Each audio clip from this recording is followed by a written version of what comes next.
2 अक्टूबर 2021 तक के लिए समय दिया है। अगर 2 अक्टूबर 2021 तक भारत को यदि हिंदू राष्ट्र घोषित नहीं किया गया, ईसाइयों और मुसलमानों की नेशनलिटी खत्म नहीं की गई, तो फिर 2 अक्टूबर गांधी जयंती के दिन मैं सरजू जी में जल समाधि लूंगा। क्योंकि देश का विभाजन हिंदू मुसलमान के नाम पर हुआ है और मुसलमानों ने उस समय जो है कहा कि हम हिंदुओं के साथ नहीं रह सकते हैं, हमको अलग देश चाहिए, और पाकिस्तान बांग्लादेश उनको दिया गया जो मुस्लिम देश घोषित हो गया। तो कम से कम दुनिया में एक देश तो हिंदुओं के लिए बचे। आज दुर्भाग्य है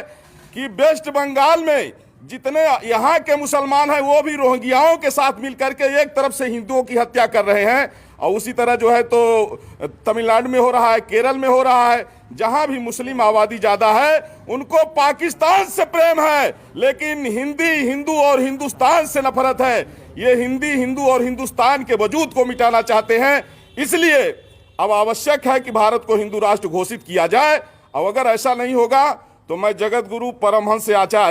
आचार्य पीठ स्थित तपस्वी छावनी राम घाट अयोध्या से हमने इनको 4 महीने का समय दिया है, नहीं तो गांधी जयंती के दिन 2 अक्टूबर 2021 को सरजू जी में जल समाधि लूंगा।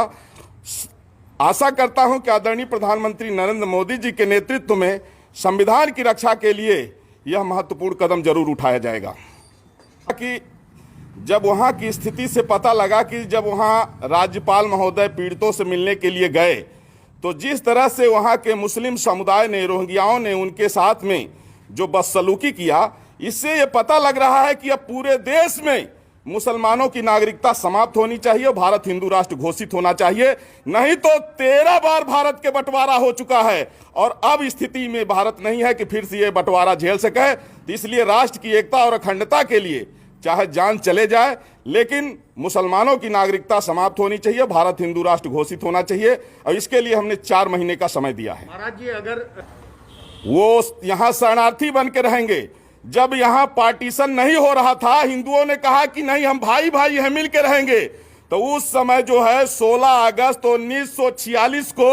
मुस्लिम लीग ने जिन्ना के कहने पर डायरेक्ट एक्शन डे का फरमान जारी किया, जिसमें कई लाख हिंदुओं, कई लाख सिखों की हत्या हुई थी, जिसको कलकत्ता किलिंग के नाम से जाना जाता है।